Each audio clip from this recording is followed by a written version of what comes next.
dan nilai luhur orang Batak. Jadi episode kali ini kita akan membahas salah satu momen adat yang sangat sakral dan penuh makna dalam kehidupan orang Batak, yaitu acara Sahur Matua. Kita akan tampilkan di belakang layar yaitu untuk acara Sahur Matua.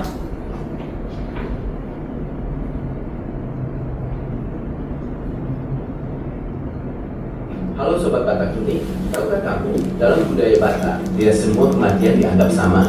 Ada satu tingkat kematian yang dianggap paling sempurna, yaitu Sahur Matua. Sahur Matua adalah ketika seseorang meninggal dunia setelah semua anaknya menikah dan sudah memiliki cucu dari anak laki-laki maupun perempuan. Artinya, orang tua tersebut telah menyelesaikan seluruh tanggung jawab hidupnya. Karena itu, dalam adat Batak, kematian Sahur Matua bukan hanya duka, tetapi juga penghormatan besar bagi kehidupan yang telah sempurna. Dalam acara adat ini biasanya dilakukan berbagai rangkaian tradisi, mulai dari tonggo raja, yaitu musyawarah adat keluarga, kemudian pemberian ulos sebagai penghormatan terakhir, disertai tarian tortor, iringan gondang Batak, dan kehadiran seluruh keluarga besar. Semua dilakukan sebagai bentuk bakti terakhir kepada orang tua yang telah membesarkan dan menyatukan keturunannya. Itulah mengapa dalam budaya Batak, Sahur Matua dianggap sebagai kematian yang paling mulia, karena seseorang pergi setelah melihat anak, cucu, dan keluarganya hidup dengan baik.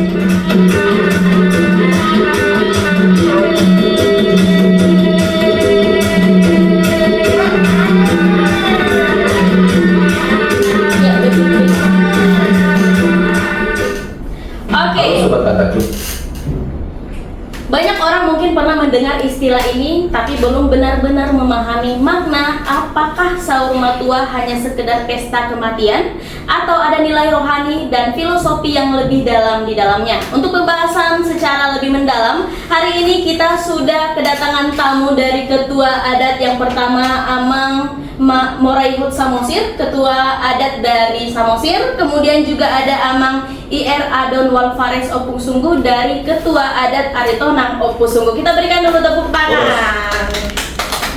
Oke, jadi Amang Inang dan para hadirin, dalam budaya Batak Toba mempunyai ruang lingkup yaitu Toba Horbung, Samosir, Silimbung, dan Humbang, di mana di keempat pembagian daerah ini memiliki sistem adat yang sangat erat kaitannya dengan nilai spiritual dan struktur sosial seperti Dalihan Natolu. Begitu juga dalam konteks kematian. Sahur Matua bukanlah sekedar upacara duka dalam tradisi Batak Toba. Seseorang disebut Sahur Matua apabila meninggal dunia dalam keadaan semua anaknya sudah menikah dan memiliki keturunan. Tradisi ini hidup kuat di tanah Batak, khususnya di kawasan sekitar Danau Toba, dan menjadi bagian penting dari identitas masyarakat Toba. Oke, berikutnya kita akan tanya-tanya nih untuk ketua adat yang sudah kita undang di tempat kita hari ini mengenai tentang acara Sahur Matua ini. Oke, yang pertama Amang yang ingin kami berikan pertanyaan adalah untuk ketua Amang bidang adat, apa sih sebenarnya makna Sahur Matua dalam adat Batak?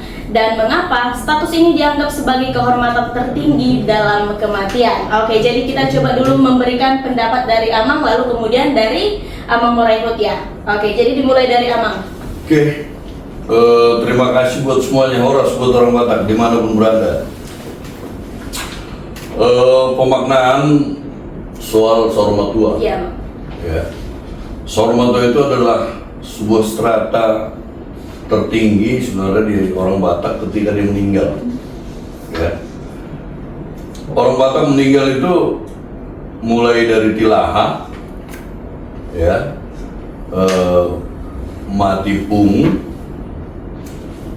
marokat tataring, ponggolulu, sari matua, dan terakhir Sahur Matua. Ya. Sahur Matua ini semua orang mengharapkan hidupnya setelah berumah tangga nyampe ke level Sahur Matua. Apa itu Sahur Matua? Dia punya anak laki, punya anak perempuan, dan sudah merkohopu dari anak dan dari buru. Ya. Kenapa dianggap ini menjadi tertinggi? Ya. Karena di level inilah orang Batak mampu menyelesaikan segala tugas-tugas dia dalam kehidupan rumah tangga. Itu yang disebut dengan Sahur Matua. Hanya saja ini perlu juga dijelaskan. Iya. Belakangan ini ada beberapa orang atau beberapa kelompok keluarga yang sebenarnya dari realitasnya belum sahur tapi ketika anaknya tinggal 1 atau 2 orang yang belum menikah, ada permohonan, ya, mereka minta ke ula-ula supaya ini dibuat sahur. Kalau menurut kami, menurut saya, ini adalah sebuah pergeseran yang tidak boleh dipertahankan. Ya, kenapa?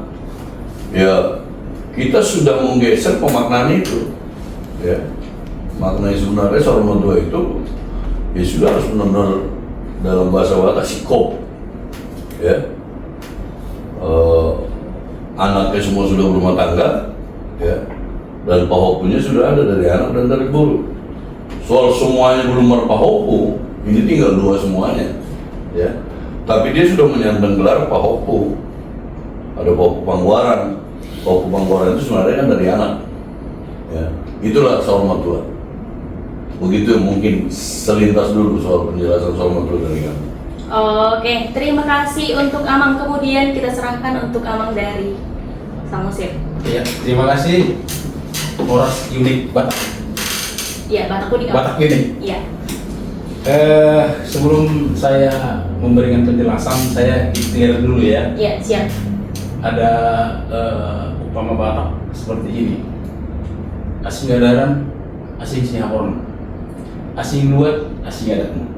Jadi ketika kami dengan fokus umum di sini nih, kita kan di-clear dulu. Ini adalah yang kita lakukan begitu. Iya. Di luar yang lain belum tentu sama. Oke. Ya, tadi Amang Opung sudah menjelaskan sepintas soal itu, dan saya pikir secara sepintas kita sudah tahu. Ya. Tapi saya coba jelaskan kematian di adat Batak itu. Saya cuma membagi 3, Mang. Jadi mate poso-poso atau mate poso, mate makar atau mate yang sudah berumah tangga tapi belum ada anaknya menikah, lalu mate batua.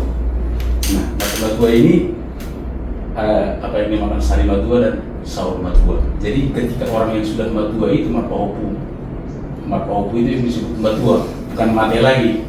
Nanti ada kaitannya kenapa sih sahur matua itu identik dengan pesta gitu, sukacita gitu, karena memang di sahur matua, sari matua itu sudah ke arah sukacita matua, bukan dibuat lagi mate. Oke. Jadi saya menyimpulkan seperti ini, bahwa sahur matua itu berasal dari kata sahur dan matua, ya. Artinya kalau sahur itu dalam bahasa Batak itu sempurna, komplit. Itu makanya Bang Fuzul ya. Ya. Sahur itu komplit.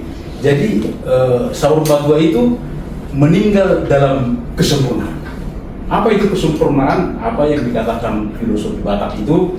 Kagabion, dia gabi maranak terburu, marpahopu siananak, marpahopu siatburu, semua sudah menikah, kemudian amuraun, dia bisa membuat orang berpesta, kemudian kasangapong. Jadi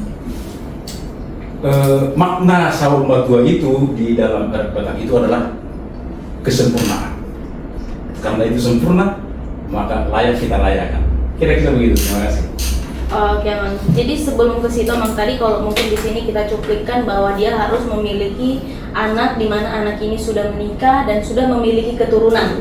Jadi kalau semisalnya di dalam suatu rumah tangga, di dalam keluarga ini, dia hanya memiliki hanya perempuan saja keturunannya, atau mungkin hanya laki-laki saja, apakah itu juga bisa disebutkan sebagai sahur matua, Mang? Walaupun semisalnya sudah gabe, sudah menikah, sudah memiliki anak, sudah memiliki keturunan, tapi si orang tua tersebut hanya memiliki keturunan yang hanya dia anaknya mungkin 5-limanya laki-laki, atau 5 perempuan, 5-limanya perempuan gitu, Mang. Apakah itu juga tetap disebut sahur matua? Kalau yang kita tahu kan tadi di penjelasan di sini kan harus memiliki dia gabe, marana, marboru, dan marpahopu. Nah, kalau misalnya keturunannya cuma perempuan atau mungkin keturunannya hanya laki-laki tapi sudah menikah dan memiliki keturunan, apakah bisa juga kita sebutkan sebagai sahur matua? Nah, itu coba aku mau tanya dulu kepada Amang. Ada mungkin dari Amang yang mau menanggapi pertanyaan saya? Siapa dulu? Boleh dari Amang duluan. Jadi kita, iya.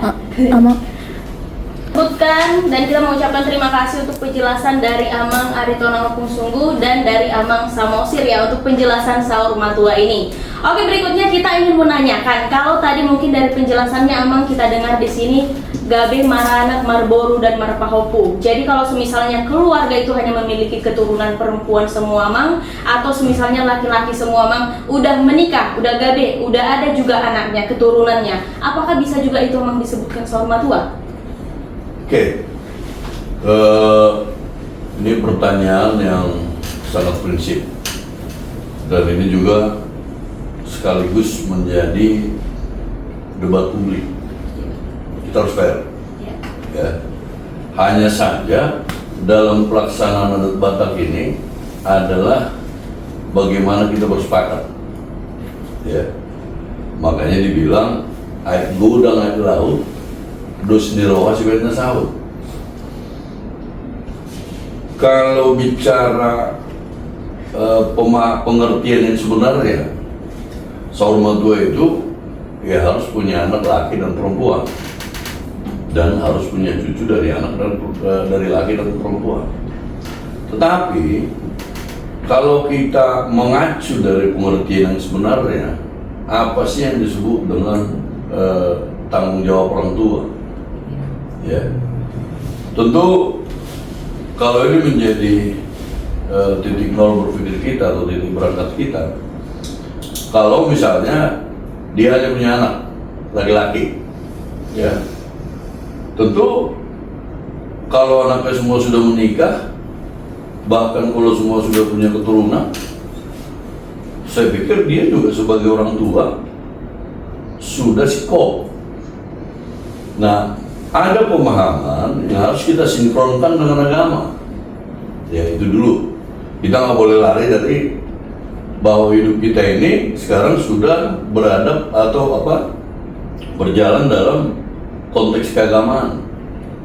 Ya. Agama dan adat tidak boleh saling melemahkan. Ya. Bahkan agama selalu kita buat lebih tinggi. Ya. Orang berumah tangga semua punya keinginan. Tuhan ini tolong digaris bawah ya. Semua punya keinginan dalam doa supaya Tuhan memberikan putra dan putri. Ya. Tetapi ketika iman kita mengatakan misalnya keluarga ini hanya diberikan anak, itu kan kuasa Tuhan, bukan kuasa Anda. Iya. Itu dulu, ya. Itu kuasa Tuhan. Sekali lagi saya bilang bukan kuasa Anda. Ya. Terus yang berikut, kalau dia cuma punya anak perempuan, ya, itu juga kuasa Tuhan. Hanya saja dalam pemahaman dan ketetapan, ya. Ini ketetapan adat Batak yang membawa garis keturunan adalah dari anak laki-laki. Ya. Satu hal yang tidak bisa dipungkiri, ketika dia hanya punya anak perempuan, yang pasti garis keturunan dia berhenti sampai di situ. Karena apa? Perempuan orang Batak akan memperkuat garis keturunan suaminya. Itu. Tapi tugas seorang tua ini, ya, sebagai orang yang punya anak, apakah dia hanya punya anak laki atau dia hanya punya anak perempuan, secara tanggung jawab dia sudah selesai, dia sudah melakukan tugasnya. Pertanyaannya, apakah dia berhak menyandang gelar sudah sahur? Ya. Kan ini sekarang, ya. Kalau saya harus berpikir dan berusul, bahkan bertindak lebih fleksibel, supaya apa? Jangan kita persempit kehidupan orang itu seolah-olah tidak beragama. Ini yang perlu dipahami oleh semuanya. Artinya apa? Ini tadi saya bilang di awal, ini masih dalam perdebatan. Ya. Apakah kalau anak laki-laki itu hanya anak laki-laki? Ada yang mengatakan ini sudah sahur matua. Padahal tadi kita bilang yang namanya sahur matua harus ada anak laki dan perempuan. Terus kalau hanya punya anak perempuan tidak sahur matua, apa bedanya? Ya. Itu tadi saya bilang, kita jangan hidup terkungkung dalam konsep-konsep dan prinsip adat Batak Ortodoks. Ya. Karena kehidupan orang Batak tidak boleh terkungkung di pola-pola ortodok. Padahal dari sisi perjuangan orang Batak itu terkenal petarung ya, tidak pernah takut dengan segala kondisi. Ya. Perempuan orang Batak pun seperti itu. Ya. Tidak bisa hanya laki-laki Batak mendirikan sebuah rumah tangga yang hanya buat laki-lakinya. Perempuannya juga harus kuat. Nah, saya coba mengatakan gini, kalau kita sudah hidup dalam proses emansipasi, ya, ini juga keberadaan perempuan ini harus kita hargai. Nah, kembali ke yang tadi, kalau seorang orang tua selalu memohon dalam doanya supaya Tuhan memberikan kelengkapan, tapi Tuhan hanya memberikan anak, itu perempuan misalnya, atau dia hanya diberikan anak laki-laki, kita nggak bisa paksa Tuhan. Nah, apakah kita orang Batak ini harus memvonis dia karena hanya punya anak perempuan? Tidak kita sebut saud pada saat dia meninggal, anaknya sudah punya anak semua, sudah punya keturunan. Ini jadi pertanyaan untuk semuanya. Jadi saya pribadi mengatakan tetap ini masuk dalam level saud matua. Kalau ini terjadi perdebatan, ayo kita diskusikan bersama. Saya yakin begitu bahasa saya ini diposting, pasti banyak orang bertanya, apa dasarnya? Dasar saya ada. Ya. Dan apa? Ayo kita hadir dalam konteks ini. Yang penting bagaimana mendorong kehidupan orang Batak. Modernisasi tidak bisa ditinggalkan, perkembangan zaman tidak bisa ditinggalkan. Tapi bagaimana kita membangun kehidupan orang Batak yang bisa mengikuti zaman tanpa meninggalkan makna adat. Iya, benar. Ini yang paling penting. Nah, jadi ini juga sekaligus pesan buat yang muda-muda. Ya. Adat Batak itu sekaligus orang Batak itu unik. Ya. Tapi jangan salah, kehidupan orang Batak secara absolut, ya, harus diikat oleh adat dan agama. Tidak boleh hanya adat, tidak boleh hanya agama. Iya. Adat dan agama harus berjalan secara bersama-sama, ya. Tapi agama kita tempatkan pada posisi yang lebih tinggi. Pembuktiannya mana? Bahwa agama kita bikin dalam posisi yang lebih tinggi. Seluruh adat Batak sekarang dimulai dengan agama, atau kita mulai dengan doa, ditutup juga dengan doa. Artinya perilaku tatanan adat Batak ini kita kemas dalam kemasan agama. Itu sementara dari saya. Oke, terima kasih untuk Amang Adon ya, Amang Adon Opusungguh. Oke, berikutnya kita serahkan waktu untuk Amang Moraihut Samosir memberikan tanggapan atau masukan mengenai pertanyaan saya. Ya, terima kasih. Kayaknya satu frekuensi kami dengan Opusungguh. Cuman kami lebih progresif di Samosir. Ya. Jadi di Raker warga Samosir yang tahun 2025 yang lalu kita sepakat dengan begitu banyak diskusi bahwa ketika hanya perempuan keturunannya dan sudah menikah semuanya, kita bisa menganggap itu, mengkategorikan ya, Ya. mengkategorikan itu saud matua. Kenapa? Di dalam perdebatan kami sudah panjang, tapi saya ambil intinya saja begini. Kenapa dulu orang Batak itu yang saud matua itu selalu lengkap, ada anak, ada guru, ya. Nah, dulu ketika satu keluarga tidak ada gurunya, dia menikah lagi, nggak ada laki menikah lagi, makanya dulu sampai 4 sampai 5. Tetapi dengan agama, kita sudah digarami oleh agama itu, dan agama itu membimbing kita untuk tidak berpoligami dalam pengertian tidak menyakiti orang lain kan begitu. Ya. Sehingga kita itu dasar salah satu banyak argumentasinya, tapi salah satu argumentasinya bahwa kita sangat mengedepankan agama itu tadi. Kalaupun itu yang diberikan Tuhan, mari kita syukuri, kita mulai tengok. Nah, bagaimana kaitannya dengan adat? Maka itu kita anggap kalau misalnya ada level kesempurnaan itu level 1, level 2, level 3, mari kita tempatkan level 1 misalnya gitu ya. Kita kalau bicara angka gitu ya, kalau yang paling sempurna misalnya ada, cuman di tatanan adat Batak itu tidak dibahas tentang itu. Mungkin di konteks sekarang ini itu yang akan dibahas. Jadi kenapa itu bisa menjadi saurmatua, padahal tadi filosofinya atau dasarnya waktu kita membahas pertanyaan pertama tadi itu harus ada anak, Harus gabe. ada gabe, mana ada. Nah, saya begini, saya mungkin ini promosi juga ya. Saya sedang menyusun buku adat Batak yang dinamis dan adaptif. Dinamis dan adaptif. Nah, saya mau bahwa kita orang Batak ini, terutama di Jakarta ini, bisa memahami di mana sih adaptifnya, di mana sih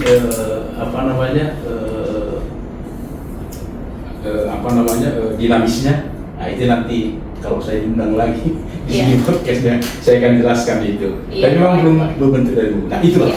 Itu salah satu buah dari adaptifnya Batak itu, sehingga di Jakarta ini terutama yang hanya memiliki keturunan perempuan sudah menikah semua bisa bisa diterima menjadi saurmatua. Saya pikir begitu. Oke, terima kasih Amang untuk pertanyaan yang luar biasa ini. Berikutnya kita masuk ke pertanyaan yang kedua.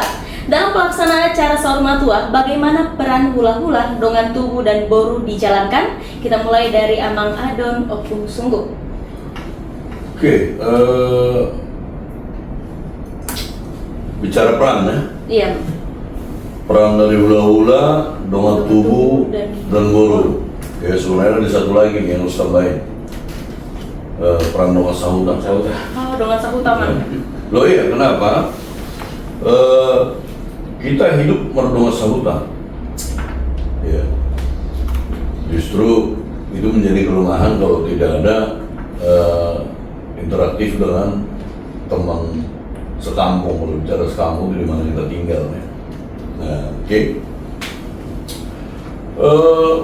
Pertama kita berangkat dulu dari peran hula-hula. Ya. Peran hula-hula itu sebagai pengayom atau di atas Batak disebut paneroi. Ya, paneroi. Tentu kalau kita berada pada posisi paneroi, ya, lebih ke menyempurnakan ide-ide atau rencana-rencana yang sudah dibuat oleh Hasuhuton. Hasuhuton ini siapa? Tentu pihak yang meninggal. Iya. Ya, entah itu yang meninggal ibunya atau istrinya atau suaminya atau bapaknya ya. Nah, siapapun yang meninggal ini ada peran hula-hula, ada juga peran tulang. Jadi nggak boleh hanya hula-hula sebenarnya. Hula-hula dan tulang ini hampir sejajar. Kenapa? Inilah yang berada pada posisi merhamarangi. Ya, ketika orang nikah, tulang si laki-laki itu yang menerima titi maraku. Ya. Ini jadi mitra sejajar dari perburu. Ya. Makanya dalam ulang saurmatua, posisi hula-hula dan tulang ini cenderung sejajar, hula-hula dan tulang, ya. Tergantung daerahnya. Itu tadi seperti yang dibilang Amor Samosir itu, lain luat, lain adat, ya. Kita nggak bisa paksakan itu sama. Contoh misalnya, untuk satu daerah tertentu, saya nggak usah sebut daerahnya karena ini nanti kurang bagus ya. Konflik, Ya. Seolah-olah saya menjudge mereka dalam daerahnya ya. Iya, benar. Tapi ada satu daerah bahwa ketika ada yang meninggal, kita bicara konteks saurmatua ya. Iya, benar. Saurmatua yang memberikan lulus di sini kan ada dua. Kita anggap dulu dua-duanya masih ada, satu baru meninggal, satu masih hidup gitu. Nah, kalau misalnya yang meninggal suaminya atau si bapak ini. Nah, untuk satu daerah ya, yang berperan di sini hanya hula-hula. Peran utamanya contoh memberikan lulus sapu, lulus tujung, ya. Nah, kalau si bapak ini yang meninggal atau si suami ini yang meninggal, di satu daerah lain yang memberikan lulus sapu tulangnya, ya. Yang memberikan lulus tujung atau sapu tua namanya, bukan tujung lagi ya. Kalau kita konteksnya saurmatua, ya. yang memberikan hulu sampai 2 hula-hulanya atau yang marga ibunya kan. Ya, tadi kan saya kasih contoh yang meninggal itu bapaknya ya.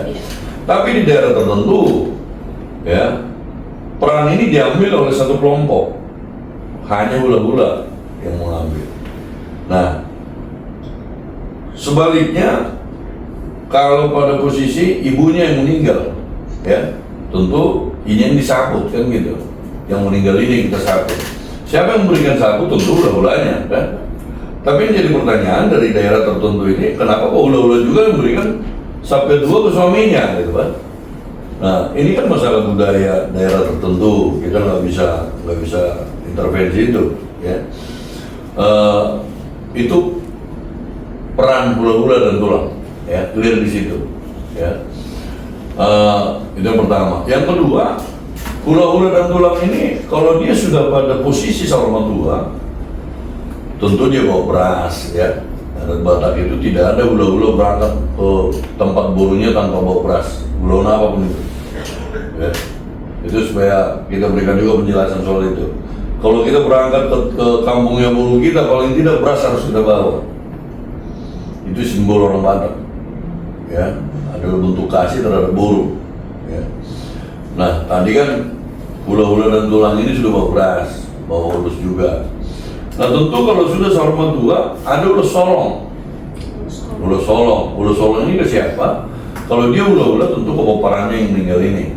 Ya, kalau dia tulang, dia naik satu level ke poparan mulai dari tohnya kan, ke berenya semua kan gitu. Nah, tapi ada juga satu kelompok marga, saya mau sebut, ya, ulus solong tidak berjalan. Ya. Nah, sekalipun ini menjadi perdebatan juga antar marga. Karena di satu sisi marga yang hula-hulanya itu tulang ini mengatakan kami harus berikan ulus solong. Tapi ketika marga yang meninggal ini, yang Hasultan ini mengatakan tidak tulang, tidak opung, tidak aman. Karena di marga kami tidak ada seperti itu. Ya. Nah, ini menjadi sebuah pemahaman yang berbeda ketika bicara perang. Ya.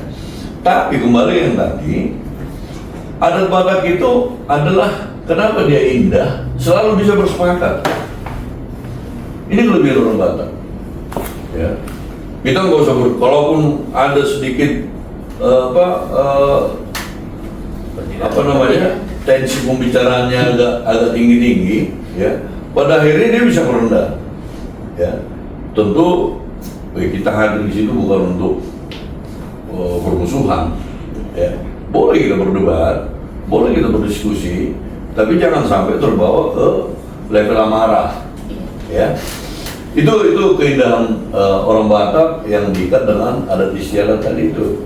Sehingga posisi hula-hula dan tulang yang perannya adalah sebagai pengayom, ya, atau paniroi tadi itu, ya, itulah yang diteroi. Pertanyaan terakhirnya ke pihak yang berduka ini atau Hasultan ini akan kita bilang, akan kita sampaikan. Kalau memang itu yang terbaik, kami akan kami akan sempurnakan. Bahasa Bataknya mulai ini dan lebih di hamu amang baru lasmarohana memang uluk kuning asal malas rohamu itu. Jadi ada poin yang harus kita pegang dan harus selalu dilaksanakan ketika kita melaksanakan adat Batak itu di apapun bentuknya, harus menjadi sukacita.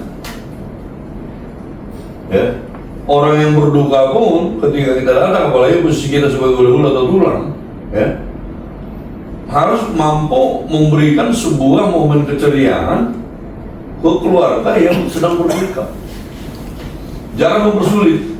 Ya, ini suka ada juga yang terjadi supaya seolah-olah hula-hula dan tulang ini jadi mahal gitu kan. Nah, zaman sekarang ini harus dirubah. Ya. Kalau zaman dulu di kampung sana orang sampai ribut bahkan sampai meninggalkan tempat. Ketika keinginan hula-hula dan tulang ini dia merasa tidak terakomodir, tidak terpenuhi, dia marah. Nah, kalau bisa kita sekarang di kehidupan yang modern, dalam tatanan adat yang modern juga, ya. Jangan kita mau terpancing atau terbawa emosi di forum-forum seperti itu. Ini sekaligus juga pesan buat semua kita orang Batak yang mendengar ini, gitu ya. Ini ada pesan moral yang mau kami sampaikan juga di sini. Ya. Tapi perlu, sangat perlu. Kalau sekarang di Jakarta ini ada kelompok apa namanya itu adat ini, lupa saya singkatannya. LABB. Lokus adat budaya. Lokus Adat budaya Batak yang skopnya Jabodetabek. Kita bicara Jabodetabek, walaupun masih butuh penyempurnaan. Ya. Ayo kita dukung supaya apa? Adat Batak ini bisa mengakomodir situasi, waktu, zaman, dan kebutuhan. Ini yang paling penting. Tentu dalam kemasan tidak boleh meninggalkan agama. Itu peran hula-hula, tentulah. Peran boru ya, boru itu tidak boleh meninggalkan harkatnya. Saya bicara harkat. Kenapa harkat? Ya boru itu memang harus menguatkan hula-hula. Nah, yang perlu kita sadari, orang Batak itu dinamis, ya. Sekali waktu dia jadi hula-hula, sekali waktu dia jadi boru, sekali waktu jadi dongeng tubuh. Itu segitiga yang sisinya sama, ya. Justru karena sisinya sama, makanya dibilang dalihan natulu. Kalau sisinya tidak sama, ini akan jomplang, ya. Jadi sebenarnya makanya sebutannya raja, ya.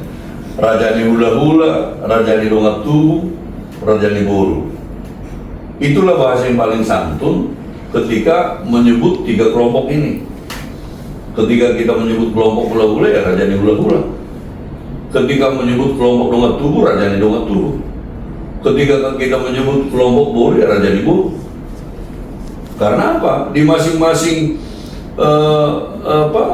kelompok mereka itu jadi raja, karena mereka punya marga, kan.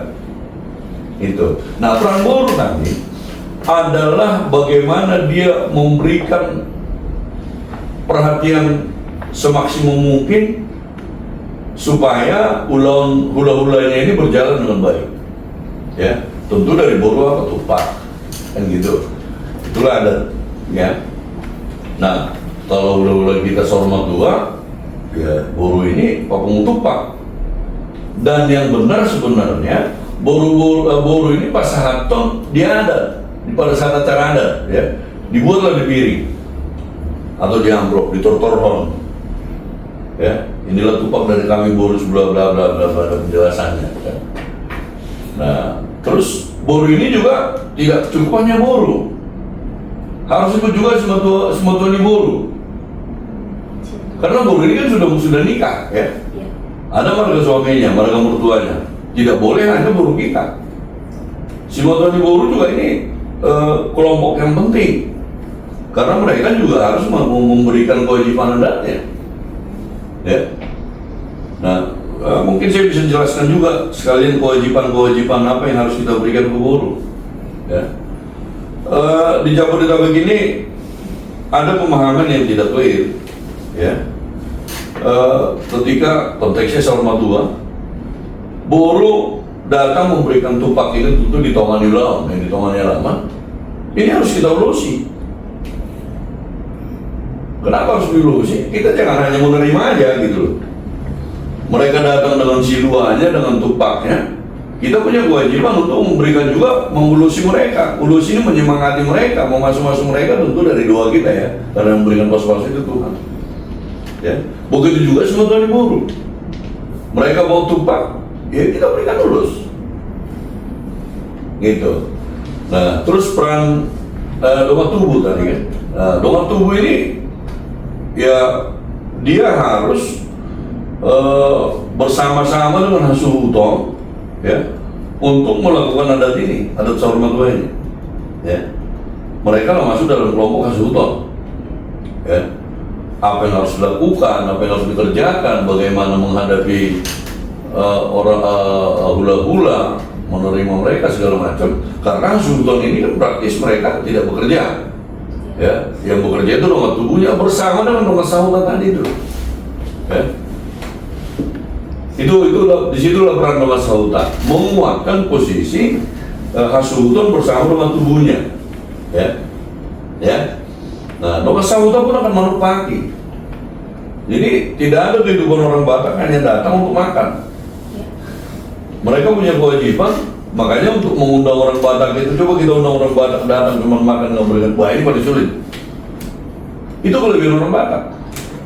Nah di situ ada sebutan ternyata orang Batak ini benar-benar raja. Ya. Jadi nanti ada juga penjelasan lebih panjang lah ya. Nah itu yang bisa kita kasih penjelasan terkait dengan itu. Masih banyak lah yang perlu dijelaskan ya. Oke, siap. Terima kasih Amang Adon Opusunggu ya. Berikutnya kita serahkan waktu untuk Amang Moraibut Samosir. Bagaimana mungkin tanggapan atau masukan dari Amang mengenai pertanyaan kita ini? Iya, sebetulnya tadi Amang Opusunggu sudah menjelaskan detail ya. Iya. Saya hanya menambah sedikit lagi. Tentunya dengan upasa. Ya, boleh Saya siap. memang suka upasa. Ada dikatakan begini, durung do boru, perbulan ulah-ulah. Gogo masian boru, poda masian ulah-ulah. Begitu. Itu menyiratkan apa peran masing-masing. Tadi Roman Tubuh tadi sudah dijelaskan apa itu, nggak saya jelaskan lagi, dan peran-perannya itu tidak saya jelaskan lagi. Saya hanya menambahkan begini, dalam sistem kekerabatan orang Batak atau kehidupan orang Batak, bahwa keturunan itu sesuatu hal yang sangat berharga. Makanya filosofinya itu pertama dibikin Agabeon. Itu yang sangat didambakan orang Batak. Lalu apabila marga pemberi boru itu, kalau istilahnya J.C. Vergoen, saya punya literatur J.C. Vergoen yang ditulis tahun 1927 tentang adat-adat Batak. Jadi ada literasinya. Ya. Itu pemberi boru itu disebut afina atau dalam bahasa kita sekarang itu hula-hula. Pemberi boru itu. Lalu ada istilah orang Batak dibilang itu hula-hula itu tulang itu matanya bisa.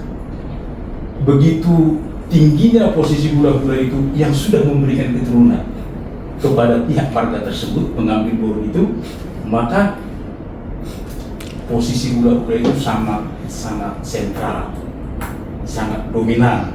Jadi karena itu dianggap sebagai pemberi keturunan kepada mereka, dan yang Pulau Saurmatua itu adalah suatu perayaan keturunan Pinoparon, Ya. maka yang disanjung gitu ya, kalau saya bilang disanjung itu adalah pihak parbudi itu tadi, hula-hula atau tulang dan lain sebagainya. Jadi kalaupun di dalam acara-acara Batak itu yang menonjol itu adalah hula-hula atau tulang, ya memang seperti itu filosofinya. Karena itu dianggap adalah berkat yang luar biasa memberikan keturunan kepada marga tersebut. Itulah tambahannya sedikit saja.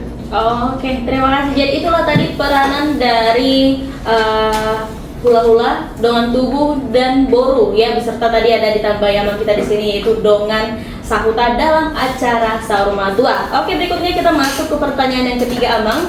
Mengapa dalam acara Saurmatua ada gondang, tortor, bahkan suasananya lebih terbuka dibanding kematian lainnya?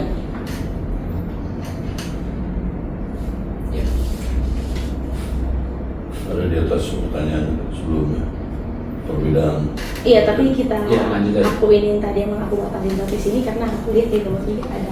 Jadi dia lebih detail di nomor 3. Oke. Iya. Coba diulangi dari itu. Oke.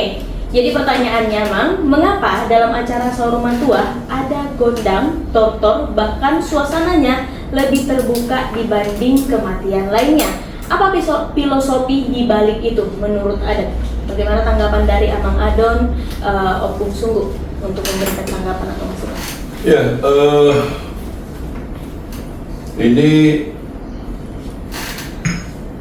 level Saurmatua kalau sebenarnya level. Ya, tadi jelas kenapa kita bicara level.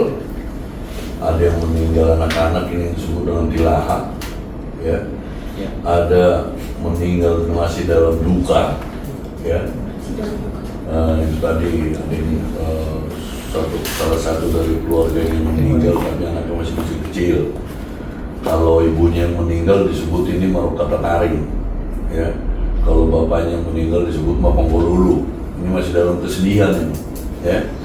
Level berikutnya meninggal matua. Matua ini dibagi dua, sari matua dan saur matua. Apa yang disebut dengan sari matua itu, dia sudah punya cucu, tapi anaknya belum semua menikah. Ya, artinya si sari hononya masih ada. Ya. Oleh saur matua tadi kita sudah jelasin di awal, ya. Nah, kenapa di acara saur matua ada godang? Iya. Ya. Sebenarnya ini juga tidak menjadi kewajiban. Ini harus clear. Godang, tortor, dan boan, ya boan itu nanti jadi perjabaran. Iya. Ini satu kelompok yang nggak bisa dipisahkan. Tapi level saur matua itu nggak bisa diintervensi. Kenapa saya bilang nggak bisa diintervensi? Kalau seorang orang tua, kita masuk dulu ke konteks yang umum, yang lazim, ya. Gawe maranak berburu, marpahu pusianak, marpahu pusiaburu, ya. Wajib ini level meninggalnya saur matua. Wajib.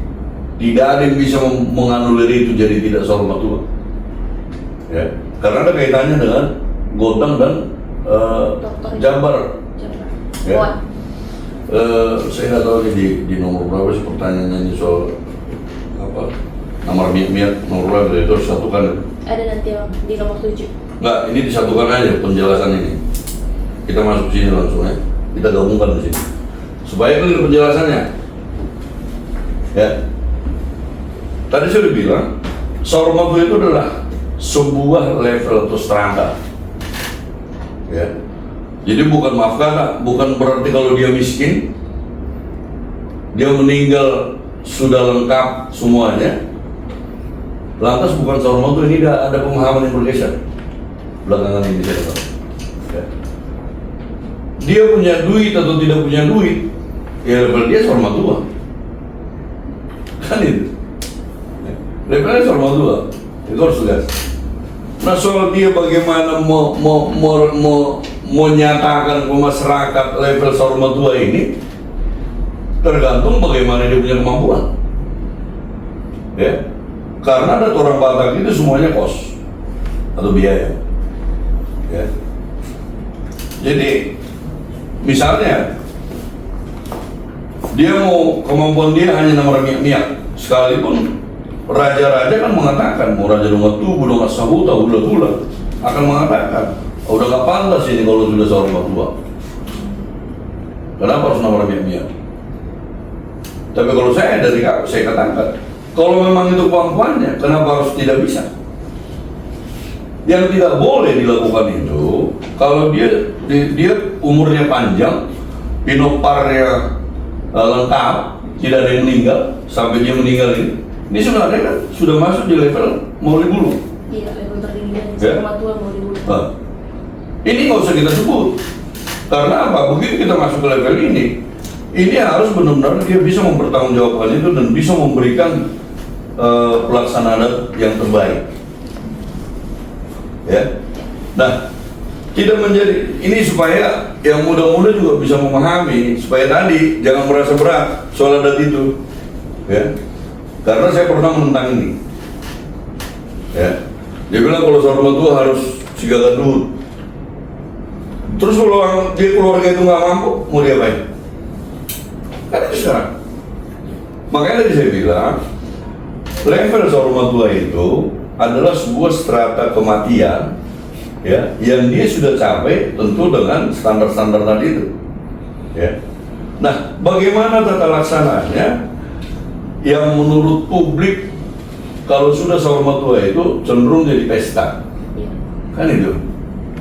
Kalau kita bicara pesta, ya tidak lagi mengeluh soal pengeluaran. Ya, ya kalau memang ada yang mau dilakukan silakan. Ya, ini kaitannya dengan godang kan. Nah, kita ambil contoh di Jakarta ini, Jabodetabek. Apakah sudah semua yang seorang tua mau buat Godang Sabangunan? Sekaligus saya coba jelaskan apa artinya Godang Sabangunan itu. Ya. Kalau kita bicara Godang Sabangunan, di situ lengkap. Taganing lengkap dengan gordangnya, Ogung 2 lengkap, sarunnya juga sarunnya panjang, bukan sarunnya pendek. Itu namanya Godang Sabangunan. Ada Panggora, Paduali, segala macam itu lengkap. Nah, tapi kita lihat kenyataan di Jakarta hanya bermain korban tunggal. Itu yang disebut kalau mau katanya apa? Saya Japang itu bisa batang katanya. Duit hanya 2-3 juta selesai itu kan. Nah, apakah kalau tidak buat Godang jadi bukan sahur tua? Ini harus clear. Ya. Nah, untuk pelaku-pelaku adat, kita jangan modifikasi adat ini menjadi suatu hal yang jadi memberatkan orang.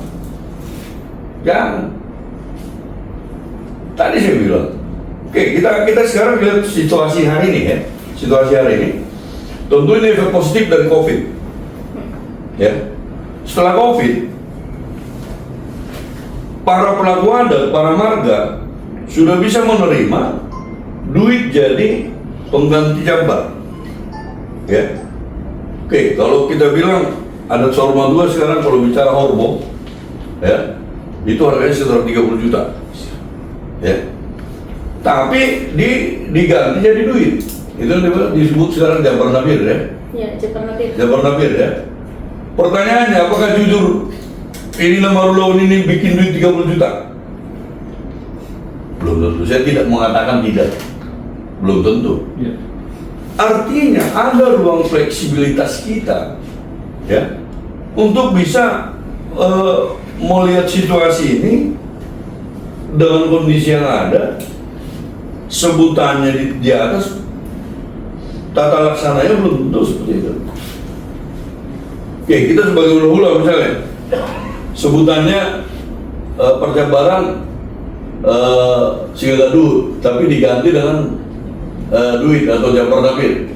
Apakah kita tanya? Coba, apakah di perhatian kita nggak lihat bahwa mereka tunjukin ada duit 30 juta di situ? Itu namanya kita menelanjangi dengan tubuh, boru kita. Ya. Tapi kita sangat menerima. Ya. Katakanlah kalau Jabar hula-hula itu atau siapa yang dia bangi di situ, Jabar separuh paha kalau dari Korbo itu. Kita bayangkan kalau separuh paha dari harga 30 juta kita bagi 5. Ya, berarti kan 6 juta. Apa iya dikasih 6 juta? Enggak juga. Jadi supaya kita bisa mengurut perbandingannya gitu loh. Kenapa kita sekarang banyak ngotot? Banyak yang ngotot nih. Kalau Sorma itu harus kita dulu. Kalau saya katakan tidak. Lah kalau keluarga ini nggak mampu, masa kita harus paksa? Mau bunuh diri dia, mau berutang dia kemana-mana. Itu levelnya. Terus kalau dia nggak sanggup juga bikin Godang Sabangunan, pertanyaannya sekarang orang Batak sudah membuat kali Godang, tapi yang diambil keyboard. Ini pergeseran-pergeseran yang semua harus terkoreksi. Ya. Itu jadi sebenarnya ruang ini, saya tertarik ruang ini, tapi perlu kita buka ruang ini lebih panjang. Itu dari saya. Nah yang berikut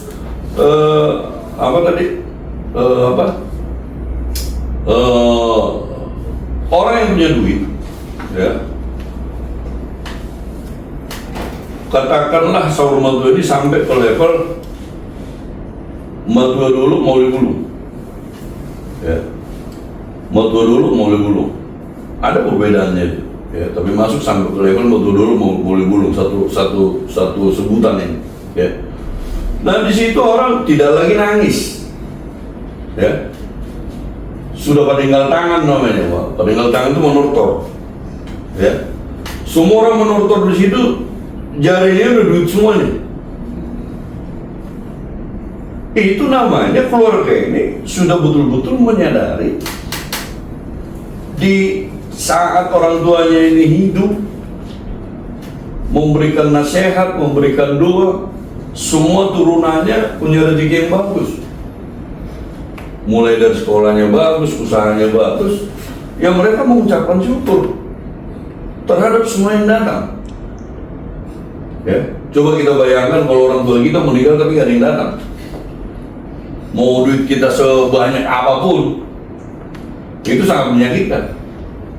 Tapi ada korelasi dari perbuatan sebelumnya ke saat dia terima kalau sudah meninggal.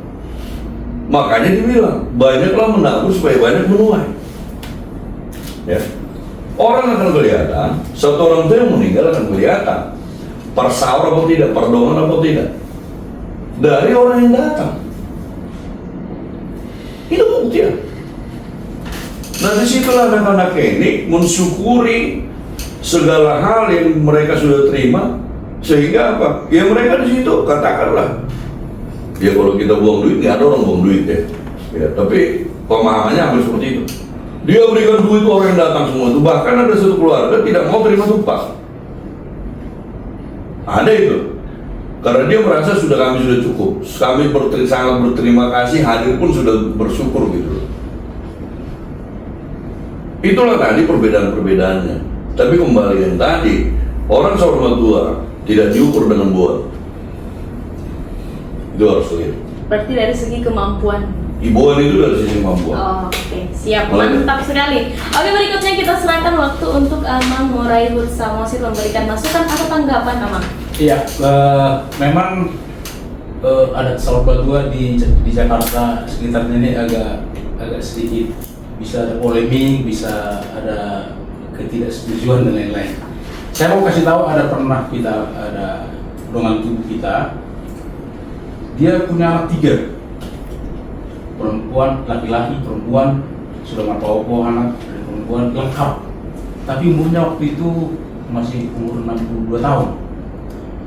Istrinya masih umur 58 atau 59, 57 malah, belum pensiun pada waktu itu. Dan anaknya ini menikah beruntun gitu loh. Tahun pertama, kedua, ketiga langsung gitu lah, dalam tempo 2 tahun. Dalam segi umur, mereka belum bisa menerima kematian orang tuanya. Lalu ketika kita berdiskusi, ada pernyataan begini, mungkin anak-anak muda perlu dicatat, dikatakan begini, kok sebegitu kejamnya si adat Batak ini? Kami sudah kehilangan orang tua, tapi kami disuruh bayar ini, bayar itu, dan lain-lain. Jadi seolah-olah adat itu menghukum jadinya, memberatkan jadinya. Oke. Jadi memang pemirsa semua ada fight. Iklim, cuaca, suasana ya. Fight itu suasana berbeda Saurmatua zaman dulu dengan zaman sekarang. Jadi kalau di era nenek moyang kita dulu, kalau Saurmatua itu memang benar-benar karena anaknya juga banyak, punya pasti banyak, umurnya juga sudah lanjut, dan Saurmatua, maka sangat layak untuk dirayakan, kan begitu. Padahal di konteks sekarang ini, kemajuan zaman sekarang ini, anak-anak zaman 1, cuma 2, sudah menikah masih segar tapi meninggal, Saurmatua juga. Jadi memang akan berbeda fight-nya ya, Saurmatua di sana dan yang dulu dengan sekarang. Jadi apa yang mau kita katakan di situ? Tadi pertanyaannya itu, kenapa sih harus terbuka Saurmatua itu? Nah, jadi saya ingat dulu kita tahun sekitar 80-an di Medan, kalau ada yang Saurmatua itu diumumkan. Ada pengumuman buah-buah, atau ada juga kondo jojo, munga Saurmatua, opo ini dan lain sebagainya. Itu menunjukkan suatu keterbukaan itu tadi, terbuka gitu loh. Lalu kenapa seperti itu kita tadi bisa jelaskan di pertanyaan-pertanyaan awal. Terus yang menjadi pertanyaan, kenapa sih harus ada gondang? Iya. Ada tortor dan lain sebagainya. Oke. Kenapa ada gondang? Saya banyak literasi soal ini, soal adat Batak ini, bahwa ada doa-doa itu sebenarnya. Jadi katakan di sini kata kan, kalau ketika membaca Tuhan di gondang itu parsarune parungunung, partagaring parhatahapa, partaria sahro di langit, ya dicatat, partaria sahro di langit, merbuah-buah sahro di hura. Itu menandakan bahwa gondang itu pada zamannya itu sangat sentral, karena itu dianggap membantu memediasi Suhut untuk menyampaikan dua-dua. Itu dulu ya, itu dulu dalam konteks dulu. Nah, sehingga ada Persarung Barung Gurung, Pertagari Paratara, Partarias Namalo. Jadi dulu itu gondang itu adalah sesuatu yang sangat sentral karena itu dianggap media untuk menghubungkan ke mulai jadi Nagolon. Jadi kalau sekarang tentu tidak. Apa makna daripada musik? Mungkin tadi sudah dikatakan musik juga udah diadopsi gitu ya. Ya mungkin karena kekristenan itu uning-uningan itu, saya memperhalus uning-uningan, bukan musik ya, uning-uningan itu menjadi sesuatu media untuk memeriahkan saja. Percaya orang Batak tidak lagi melalui gondang ini untuk menyampaikan dua-dua kepada belajar Nagolon, tapi hanya sekedar sebatas untuk memeriahkan suasana. Kira-kira itu menambahi dari penjelasan. Oke.